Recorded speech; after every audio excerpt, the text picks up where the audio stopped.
তুমি কি আমাকে ভালোবাসো? হ্যাঁ, তুমি তুমি তুমি তুমি তুমি কি আমাকে ভালোবাসো? মানে আমি কিন্তু জানি।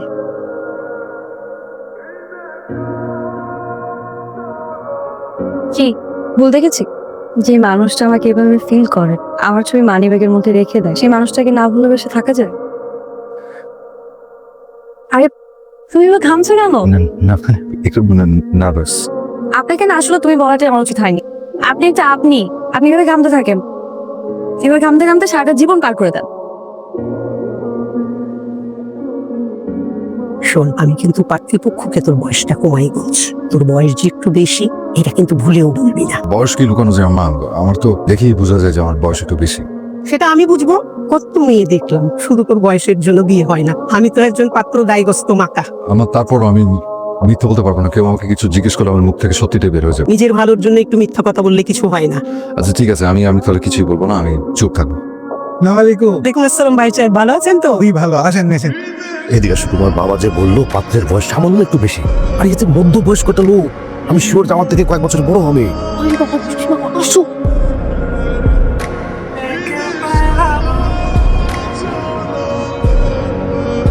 আমি অবশ্যই তাকে চিনি। লোকটার পরিচয়টা এটার মধ্যে ঘুরঘুর করতেছে, মাথায় আসতেছে না। দেখি মা তোমার হাতটা। আরে দাঁড়ান দাঁড়ান দাঁড়ান, আগে আংটি পরাবেন না বাবা, আপনি একটু চুপ থাকেন, একটু আমাকে কথা বলতে দেন।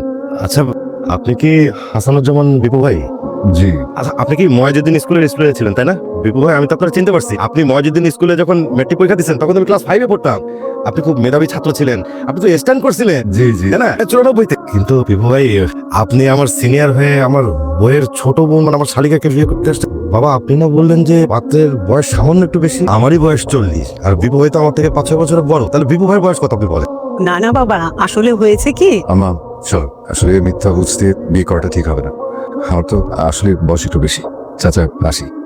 আমি কোনোদিন কোনো মেয়ের দিকে তাকাইনি, এই প্রথম আমি বউয়ের থেকে মনোযোগ সরিয়ে বউয়ের দিকে মনোযোগ দিই। আমি তোমাকে আমার বউ ভেবেছিলাম, বা এমন কনফিডেন্টলি বললো যে তুমি আমার বউ হবে, তাই প্রথম আমি কোনো মেয়ের দিকে তাকাই, তোমার চোখে চোখ রাখলাম। আলহামদুলিল্লাহ আলহামদুলিল্লাহ। লাবণীর বাবা ফোন করছিল, ওরা তো বিয়েতে রাজি, যত তাড়াতাড়ি সম্ভব বিয়ের ব্যবস্থা করতে বলছে। আমি যাই, আত্মীয় স্বজনকে তো ফোন করে খবরটা দিতে হবে, তাই না? আগে কাউকে কাছে পেয়ে রেখে পকেটে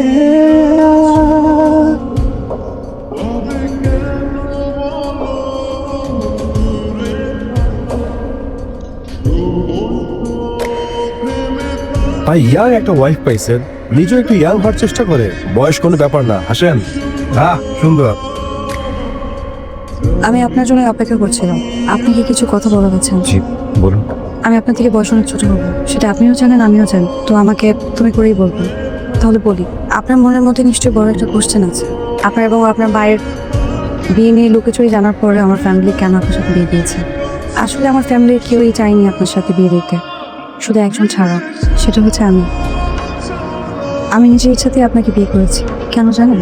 আমি একটা ছেলেকে ভালোবাসতাম, তাকে ভালোবেসে তার হাত ধরে বাড়ি ছেড়ে পালিয়ে গিয়েছিলাম, কিন্তু সেই ছেলেটা আমার সাথে প্রতারণা করে। আমি আপনাকে বিয়ে করেছি ঠিক আছে, কিন্তু এখনই আমি আপনার ওয়াইফ হতে পারবো না। আপনার ওয়াইফ হতে হলে আমার কিছুদিন সময় লাগবে। আমি চেষ্টা করবো আপনি আপনার ওয়াইফ হতে। আপনি প্লিজ আমার এই রিকোয়েস্টটা রাখবেন। ঠিক আছে, তুমি বিশ্রাম করো। এই জীবনে দ্বিতীয়বারের মতো আমার মন ভাঙলো। প্রথম মন ভেঙেছে প্রথমবার বিসিএস পরীক্ষায় অকৃতকার্য হওয়ার পর, আর দ্বিতীয়বার মন ভাঙলো দ্বিতীয়বারের চেষ্টা আমি বিসিএস পরীক্ষায় কৃতকার্য হয়েছিলাম। তাই আজ না, কোনো এক আমি তোমার কাছে স্বামী হিসেবে স্বীকৃতি পাবো। শুনছো লাবণী? লাবণী শুনছো? আমি অফিসে যাচ্ছি। শুনুন, আপনার লাঞ্চ মা যেভাবে যেভাবে দিতে বলেছে সেভাবে সেভাবে দিয়েছে। Thank you. ওয়েলকাম।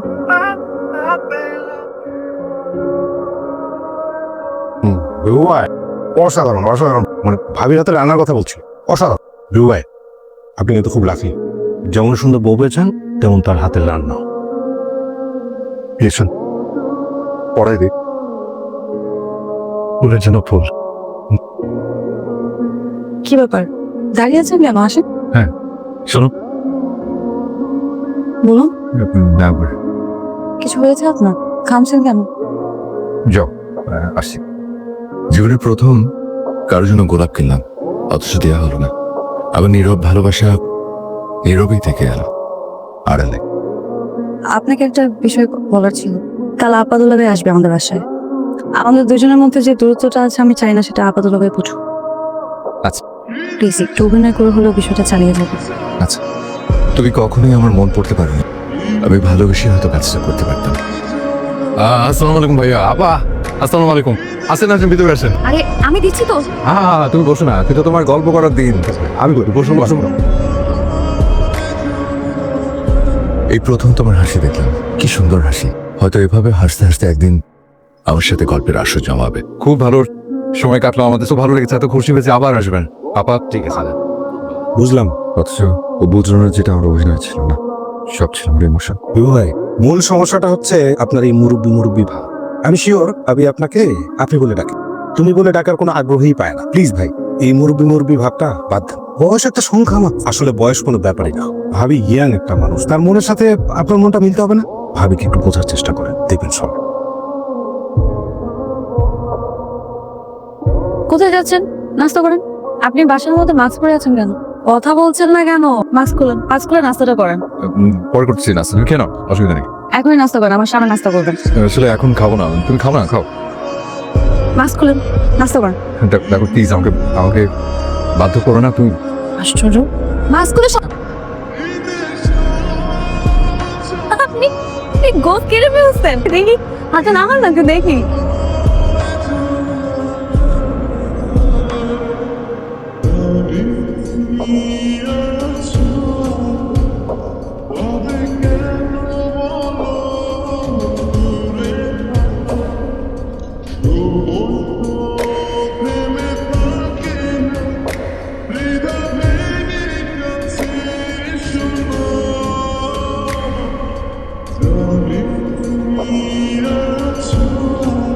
দাও। কিভাবে তাকিয়ে আছো কেন? আপনাকে অনেক সুন্দর লাগছে। থ্যাংক ইউ বাবা। Thank you. থাক, এত লজ্জা পেতে হবে না। অফিসে আসি তবে।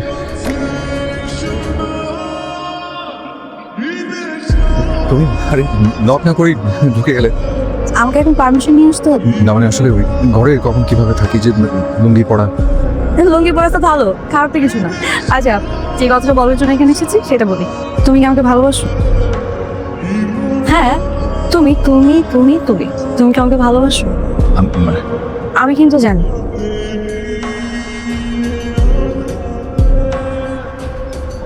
কি ভুল দেখেছি?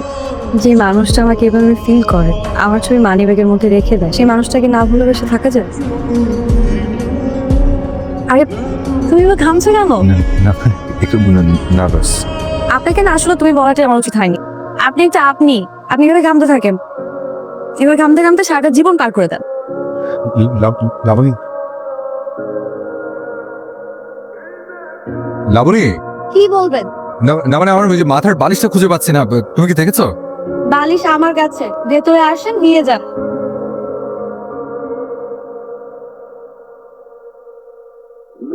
এসব কি? আমরা বিয়ে করেছি কিন্তু আমাদের বাসর হয়নি, সো আজকে আমাদের বাসর। নার্ভাস হয়ে কোনো লাভ নেই। দেখি, বাহ খুব সুন্দর লাগছে। এখন আমি ওখানে যাব, মাথার মধ্যে ঘুমটা দিব, দিয়ে মুখ নামিয়ে থাকবো। তুমি আমার এখানে থুতনি উঁচু করে আমাকে দেখবে, ঠিক আছে? দাঁড়িয়ে আছেন কেন? আস, আমি রেডি, শুরু করেন। এখন আবার কে ফোন দিবে? আনো নাম্বার তো। না ধরো, জরুরি ফোন তো হতে পারে। হ্যালো, তুমি? হ্যাঁ আমি, যাকে তুমি একসময় খুব ভালোবাসতে, এখন আমাকে ভুলে তুমি আরেকজনকে বিয়ে করেছো। কিন্তু আমি তো তোমাকে বুঝতে পারি না। চুপ কর, আমি তোমাকে ভুলে গিয়েছি। আমি আমার নতুন সংসার শুরু করেছি এবং এখানে আমি অনেক শান্তিতে। দয়া করে আমাকে আর কখনো ফোন দিবা না। আমি তোমার সাথে দেখা করতে চাই না, ফোন রাখো। সরি, চলো এগেইন লেটস প্লে। আচ্ছা, আমাদের রোম্যান্সের ভিতরে আছে একটা ভিলেন ঢুকে গেছে। আচ্ছা, আমি রনি, লাবণীর বয়ফ্রেন্ড। কি বলো? আপনি এত সিনিয়র হয়ে এত জুনিয়র একটা মেয়েকে কিভাবে বিয়ে করলেন? আপনার কি আক্কেল জ্ঞান নাই? আপনি একটু গলা নামিয়ে কথা বলেন।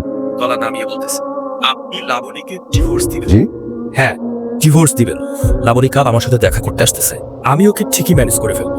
আপনি ওকে ডিভোর্স দেওয়ার জন্য তোমাকে একটা বিষয় জানাম।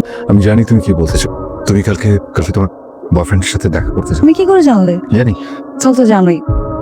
কি আর লাবণী, তুমি সত্যি সত্যি এই ছেলের সাথে দেখা করতে যাচ্ছ? খেয়ে যাচ্ছি। ওকে একটা গিফট দেওয়ার আছে এবং আমি সেই গিফট ওকে দিতে চাই আজকে। তোমাকে খুব সুন্দর লাগছে। Thanks for coming. চলো আবার সব কিছু নতুন করে শুরু করি। আমি তোমার এই হাজব্যান্ডের সাথে কথা বলেছি, ওনাকে আমি বুঝিয়ে বলেছি, ওনাকে বলেছি তোমাকে ডিভোর্স দিয়ে দিতে। চলো আমরা আবার নতুন করে শুরু করি। আমাকে আমাকে একটা সুযোগ তো, আমি ভালো হয়ে যেতে চাই, একটা সুযোগ। তাই আমি জানতাম তুমি রাজি হো। I love you so much. তোমাকে আমার কিছু কথা বলার ছিল। লাবণী, দেখো আমি না খুব ছোটবেলা থেকে ইমোশনাল। আমি না নিতে পারছি না, আমাকে আর প্লিজ মেন্টাল প্রেশার দিও না। আমি না এসব নিতে নিতে খুব ক্লান্ত, আমি আর পারছি না। তুমি আমার আগে আমার কথাটা তো শুনবে। আমি জানতাম তুমি রাজি হবা। I love you. তাই আদিত্য, তুই এত ভালো একটা মানুষকে এই সমস্ত কথা বলেছিস। তুই আমার টাকা পয়সা গহনা গাটি সবকিছু নিয়ে গেছিস, তারপর আমি তোকে কিচ্ছু বলিনি। এখন পর্যন্ত আমি তোকে কিছু বলিনি। তো সব মিটে নাই? সব মিটে নাই তো? আর কত টাকা লাগবে বল? বল তুই আমাকে বল তো কত টাকা লাগবে। বাবুনি, আমার কোনো টাকা লাগবে না, আমার কিচ্ছু লাগবে না, শুধু তোমাকে লাগবে। তুমি বুঝতে পারছো না কেন? তোর প্রতি আমার বিন্দু মাত্র কোনো মায়া নেই, বুঝছিস? আমার প্রতি তোমার মায়া এবং ভালোবাসা দুটোই আছে। আর যদি নাই থাকতো তুমি এখানে আসতে না। হ্যাঁ আসছি, কারণ তোর জন্য একটা গিফট আছে। তুই আমার সাথে এতদিন যা যা করেছিস সে সব কিছু রেজাল্ট হিসাবে এই যেই পাওনা আছে ফাদের আমার সামনে আসবে।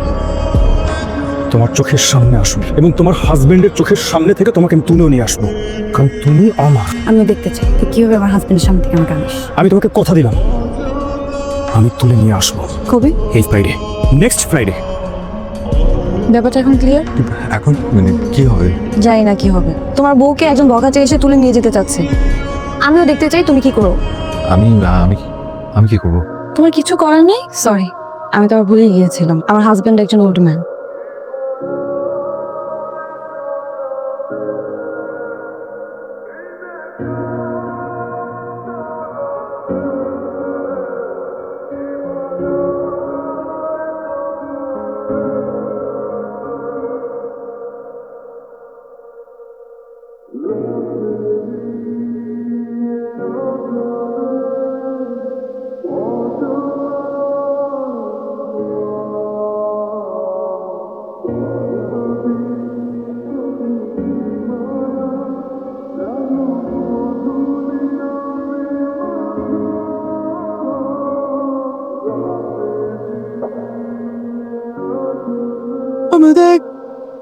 এই ওল্ড ম্যানটা তোমাকে বড্ড বেশি ভালোবাসে।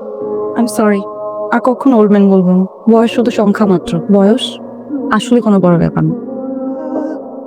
নাচে আমার